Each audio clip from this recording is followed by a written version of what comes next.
मग ज्यांना संधी मिळाली ते खुश आणि ज्यांना नाही मिळाली नाराज होण्याचं काय कारण नाही. भविष्यामध्ये मिळेल संधी, नाही तर नाही मिळेल. सगळ्यांनाच मंत्रिपद द्यायचे म्हणल्यावर 288 मंत्रिपद इथं तयार करावं लागतील ना. एवढे मंत्रिपद तर होऊ शकत नाही.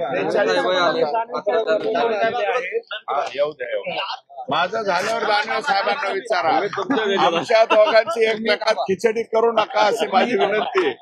हा